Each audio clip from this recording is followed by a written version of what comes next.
those are some of my friends. And my friends decided that day they wanted me to look more like them. So there's a couple of pictures I've posted on Facebook from that day, and people look and they're like, well, where are you? And I'm like, well, I'm the white girl covered in brown mud that you can't tell I'm white anymore. And it was in my mouth. It was disgusting. But it was a lot of fun. That last image said thank you for being part of this journey. I'm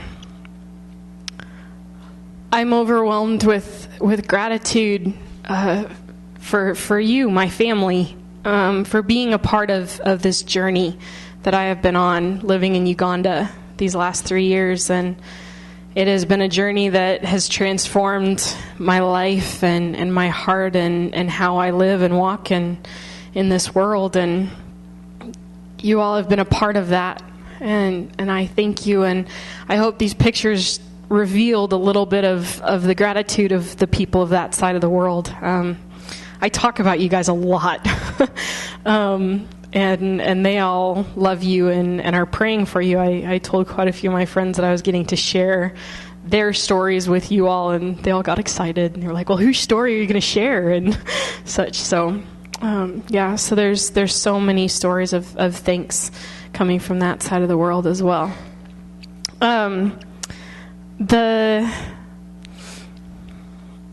Coming back and being here these last couple of months that I've been stateside, it's been a time of transition and a time of some culture shock and some time really enjoying the overabundant blessings of our Father. It comes in drinking water almost everywhere you go in this country, and it comes in really soft toilet paper instead of some coarse leaves that I've discovered over there. And it's a wonderful blessing that we have here in America. And this morning I was just reading in the Word, and I was like, what is something unique about this message that you've given me to share that you want shared today, that you want shared right now? And he took me to where Jesus is speaking, and he says, this is what the enemy has come here to do, to steal, kill, and destroy. I have come that they would have life and have it to the fullest.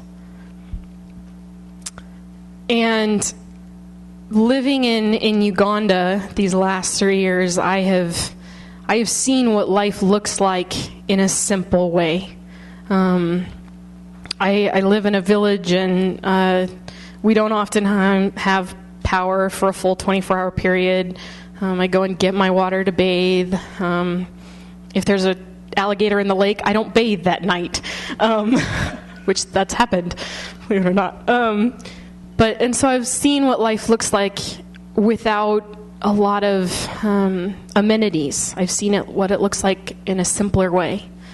And coming back here to America, I've been able to experience life with all of those amenities, and I've been able to get together with some of you and walk life here in America with you, and see that, even though we have these amenities here in America, life is still much of the same thing. Life is still a desire to be wanted, a desire to be loved, a desire to have a purpose, a desire to be in relationship.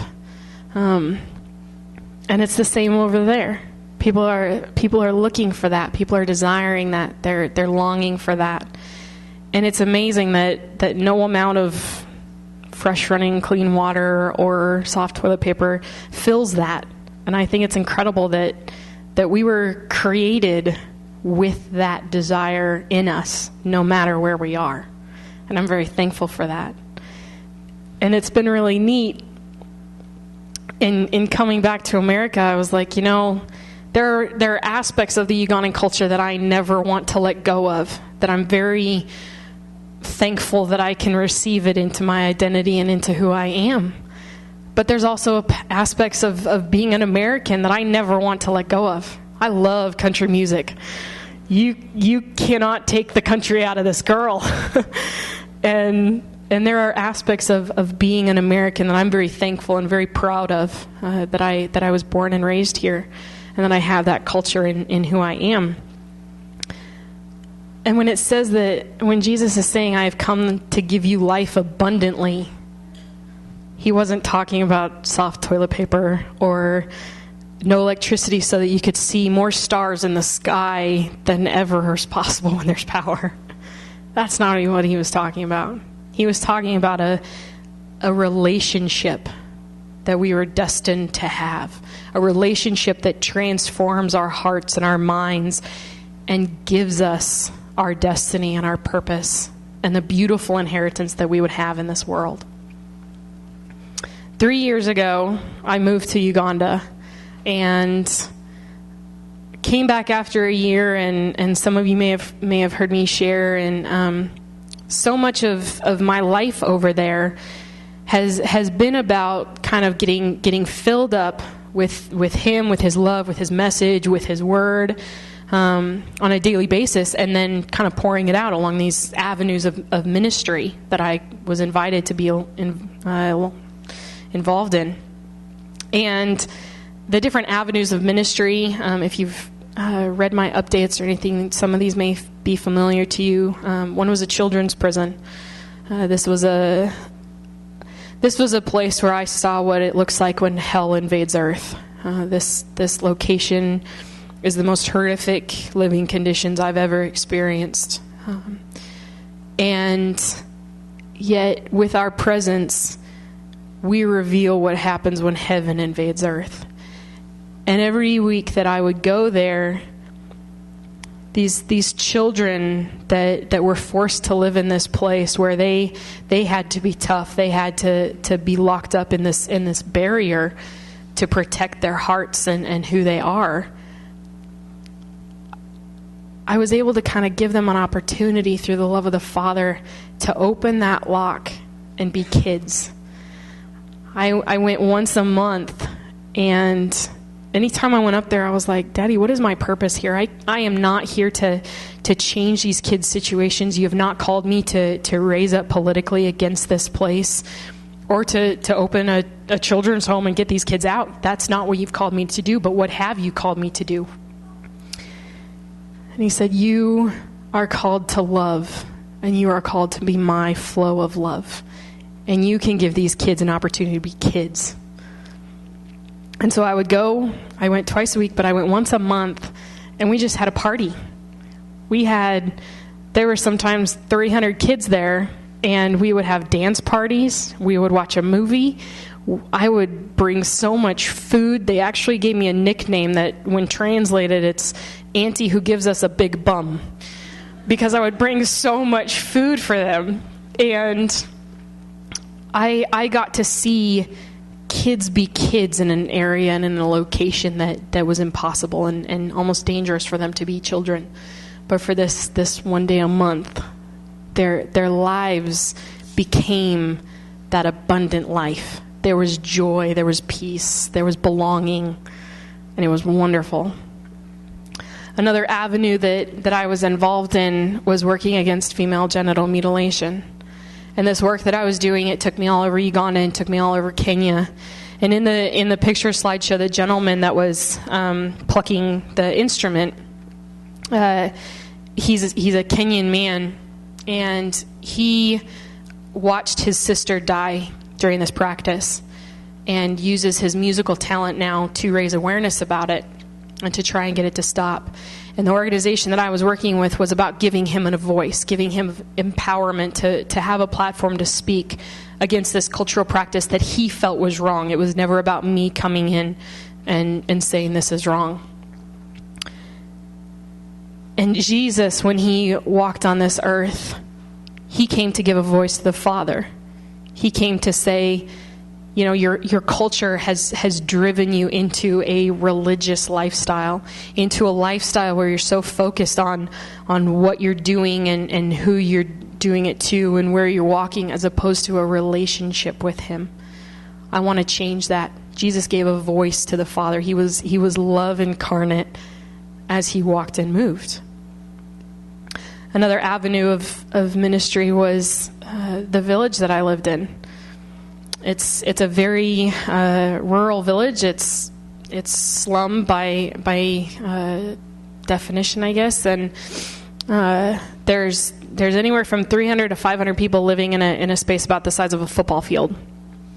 And my friends in the village are fishermen that tend to be drunk all the time, or ladies that work in a brothel.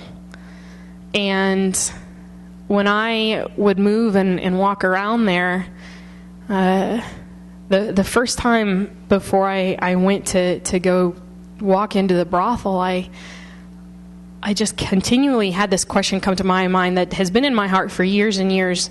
When it says in the Gospels that Jesus hung out with the sinners, he's talking about the people that were rejected by their culture, by their society. And I was like, yeah, it said you were there, but it didn't say what you said. So what am I supposed to say? I don't know what I'm supposed to do.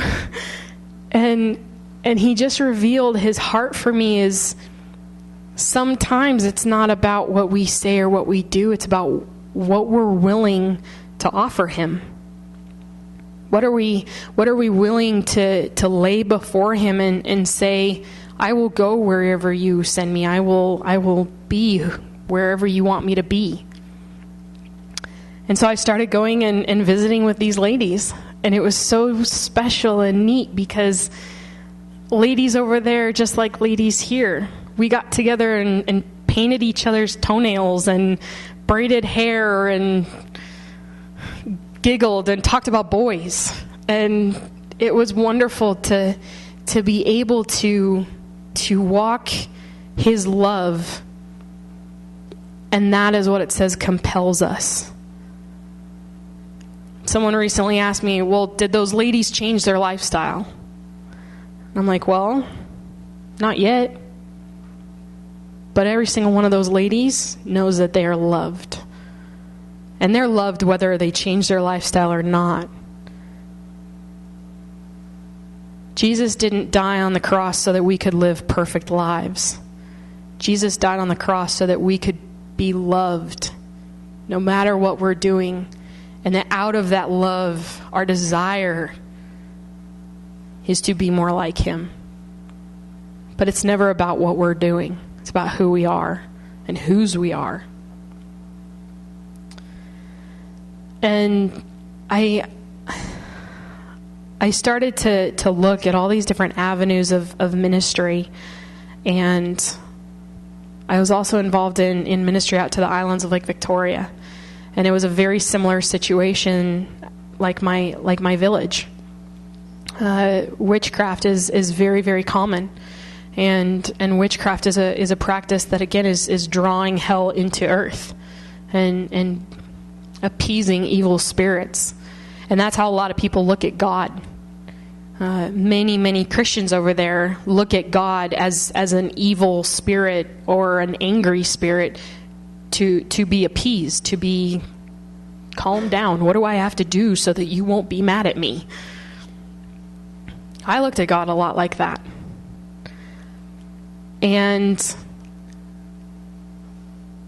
it was incredible how through these past years, he began to reveal his heart and who he is, regardless of who I am, regardless of what I've done or what has been done to me. And a little over a year ago, I went to a ministry center that is partnered with Father Heart Ministries. It's based in New Zealand. And I went for a couple different conferences. And this conference began revealing the verse that says, the Father loves to lavish his kids with his love. And the picture that's given in the original Greek is the Father standing there with a horse trough in front of each of us. And he just dumps in a continuous motion his love on us. So we're soaked.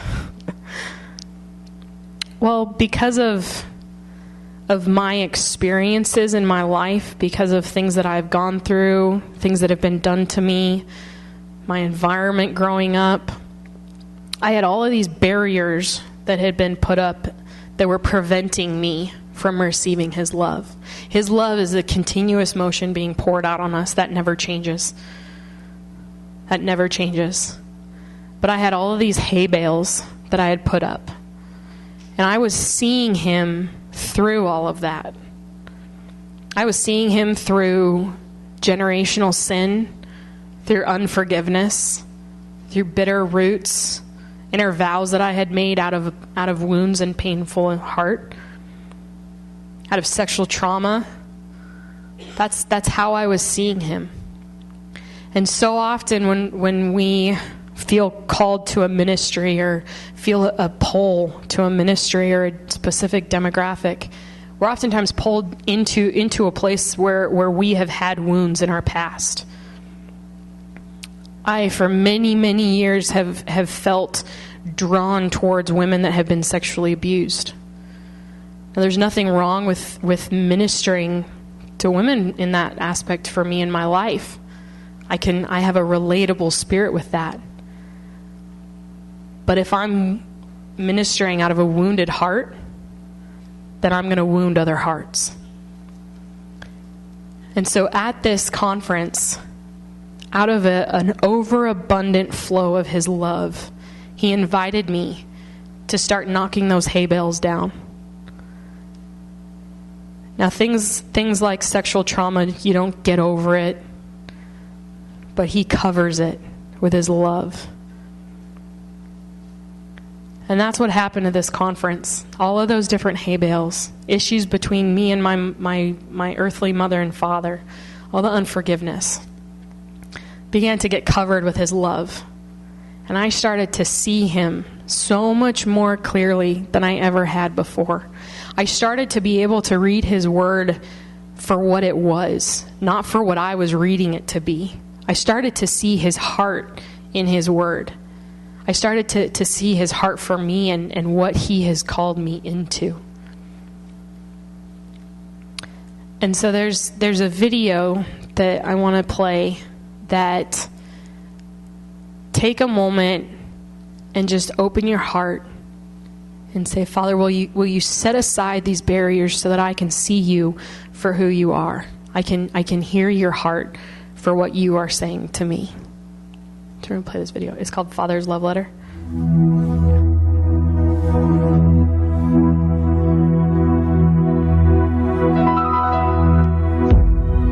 The words you are about to experience are true.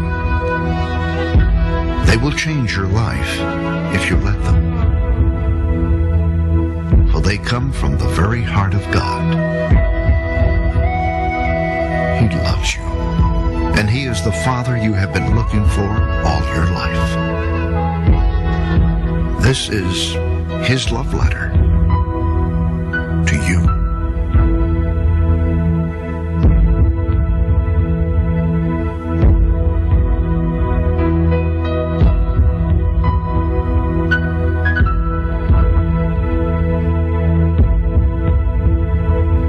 My child, you may not know me,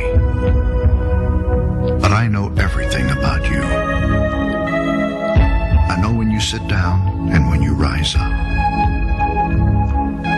I'm familiar with all your ways.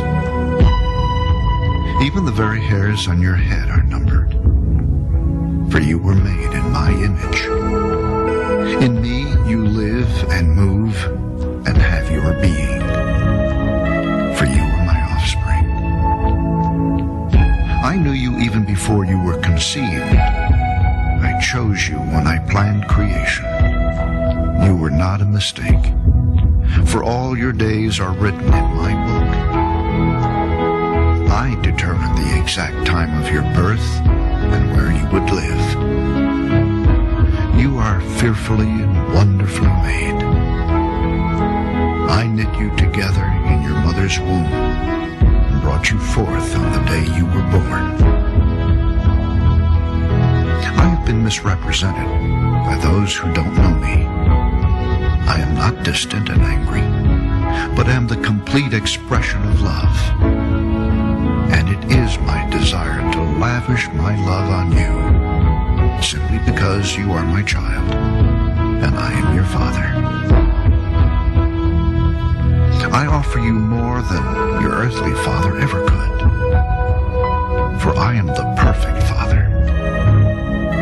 Every good gift that you receive comes from my hand, for I am your provider and I meet all your needs. My plan for your future has always been filled with hope, because I love you with an everlasting love. My thoughts toward you are countless as the sand on the seashore, and I rejoice over you with singing. I will never stop doing good to you, for you are my treasured possession. I desire to establish you with all my heart and all my soul, and I want to show you great and marvelous things. If you seek me with all your heart, you will find me. Delight in me, and I will give you the desires of your heart, for it is I who gave you those desires. I am able to do more for you than you could possibly imagine, for I am your greatest encourager. I am also the Father who comforts you in all your troubles. When you are brokenhearted, I am close to you. As a shepherd carries a lamb, I have carried you close to my heart. One day, I will wipe away every tear from your eyes, and I'll take away all the pain you have suffered on this earth.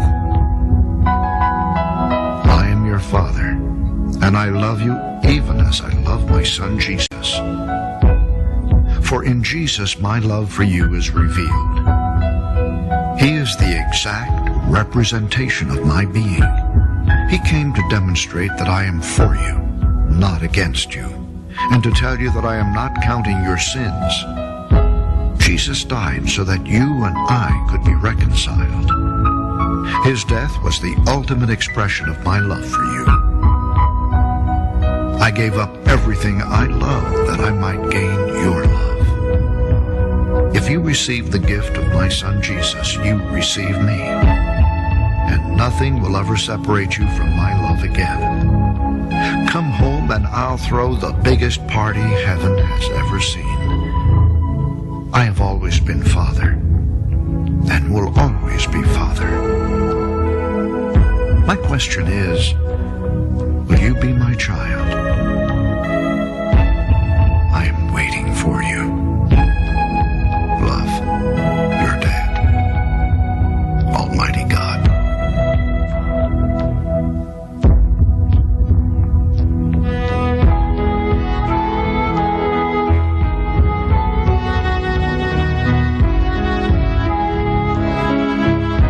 When I was brought into an experience of His love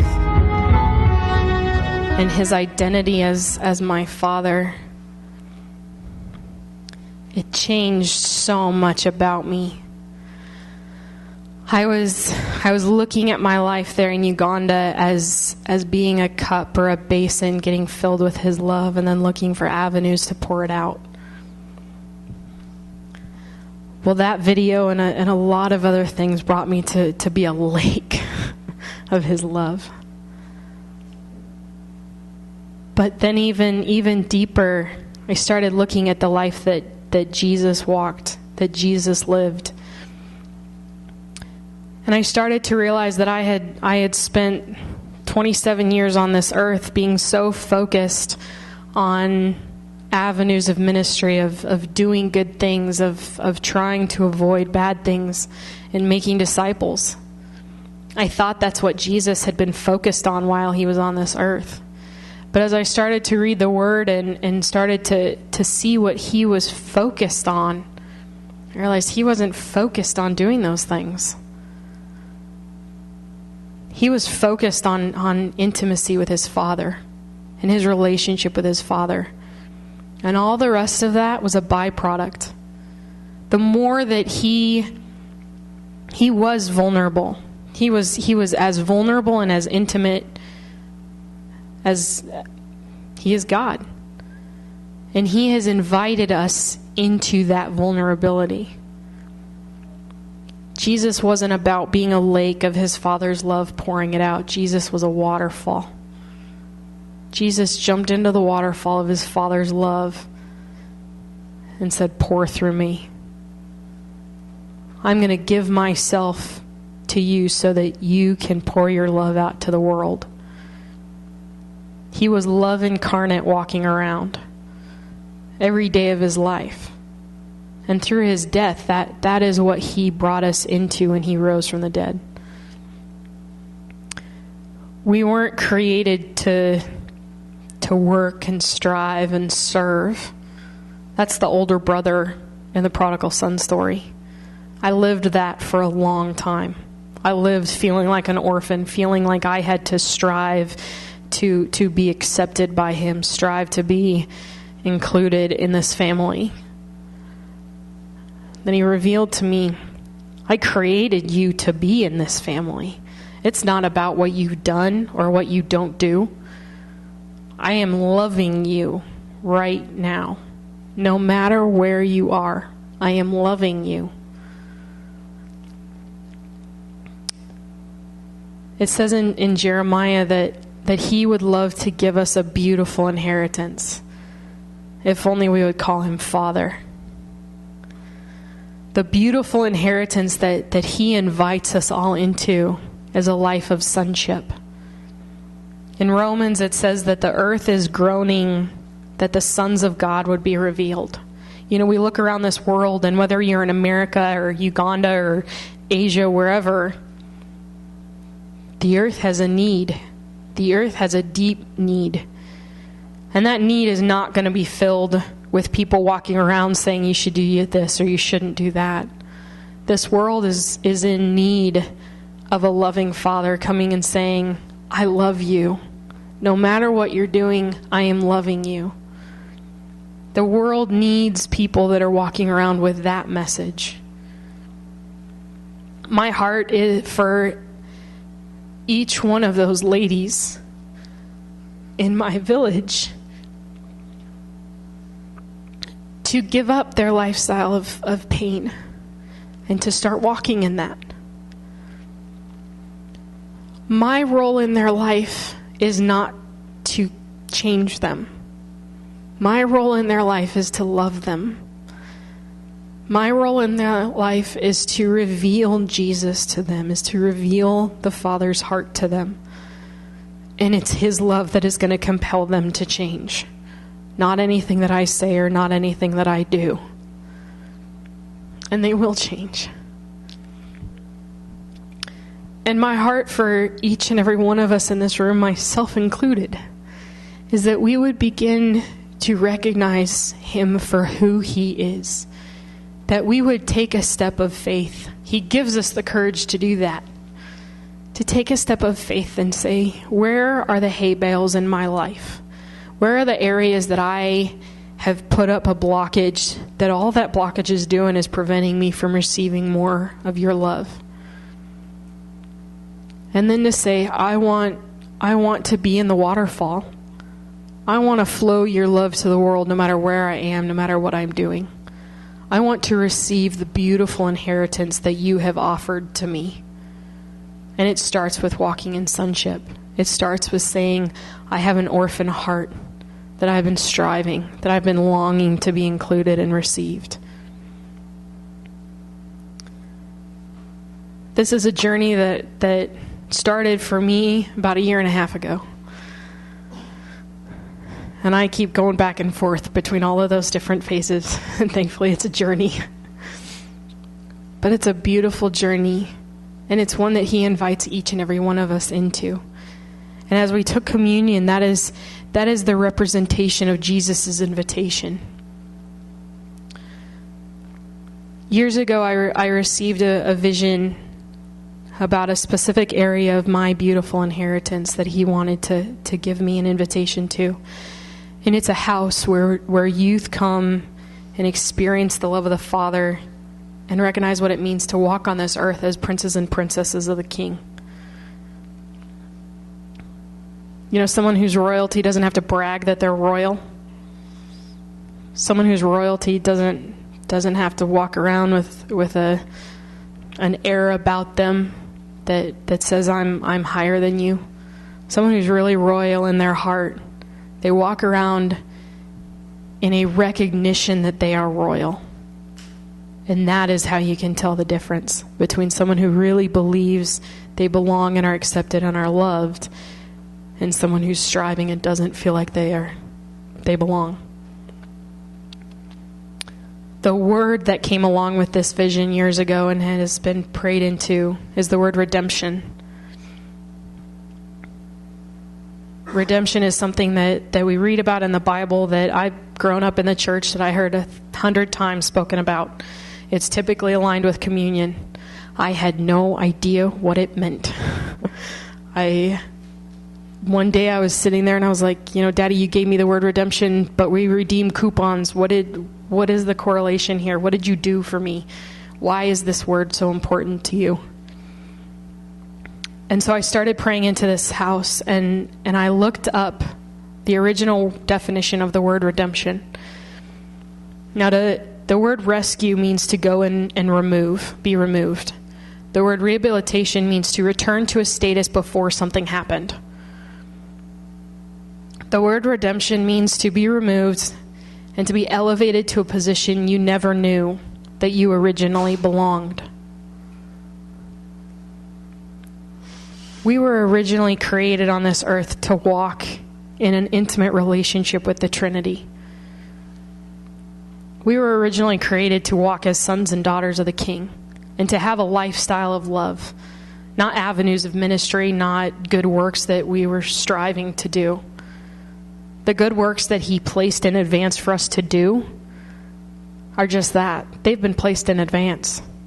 And the more that we're intimate and vulnerable with Him, those good works will happen. Those good works will be revealed to us as our sensitivity to the Holy Spirit is given.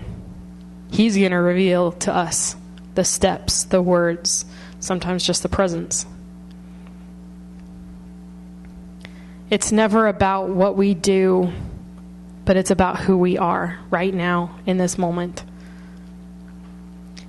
And this beautiful inheritance that He has drawn me into has brought me to a place where, yes, I long to go back to Uganda. I love Uganda. I have wonderful friends there. But it's a beautiful inheritance that He has said, you're my child, no matter where you are. And right now, I want you in America. And in a few weeks, He's sending me to Toronto, Canada, to go to a school of ministry that is all about deepening this revelation in my own heart. And then after that, I don't know. House of the Redeemed, this house that He has presented me with is just a piece of my beautiful inheritance. But my prayer for myself is that I would never be focused on that house. It's not about the house. It's not about the ministry. It's not about anything. It's about Him. And every single day of our lives, we can walk getting closer with Him, allowing Him to flow more, allowing Him to come deeper and deeper within us. That is our purpose. That is our call. And that's the same no matter where we are. Each and every single person in this room has that beautiful inheritance of walking in sonship. So I want to pray.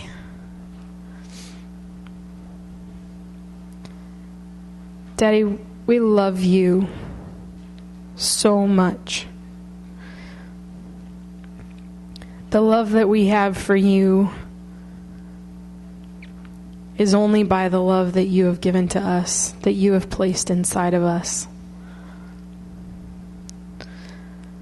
And Your love for us has nothing to do with who we are or what we do. Your love has everything to do with who You are. And so right now, in these moments, I ask that You would reveal to each heart here, who are we? When You created Adam, You molded him into being. You formed his body. And then you breathed life into him. You were hovering over him as you breathed life into him. And so right now, I ask that your Spirit would breathe life into each person here. That maybe for the first time we would recognize who we are. As you hovered over Adam and Adam became alive, he would have opened his eyes and seen your face. And his first question probably was, who are you? And so right now in this moment, I ask that you would answer that question to each one of us. Who are you? I am your Father. Adam's second question was probably, well, who am I? You are my son. So reveal to each heart here who you are and who am I. What is this beautiful inheritance that you have invited me into? What are the hay bales that I have put up? What areas of my life have I looked at as an avenue of ministry? What areas of my life do you long for me to be in a waterfall? Reveal your heart and touch us with your Spirit. We thank you for all that Jesus has done and that he is doing each and every day of our lives. Amen.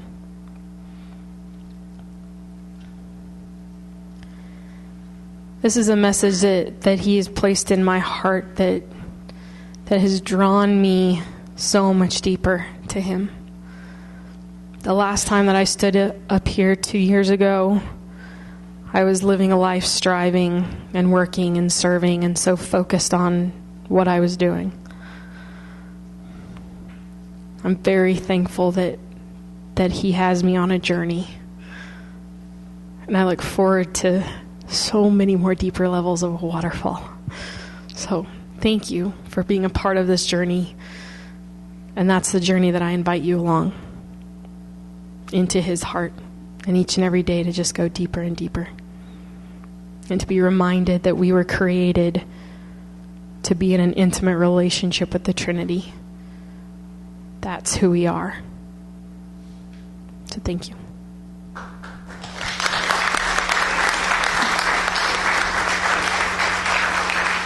Let's go ahead and stand and sing one more song.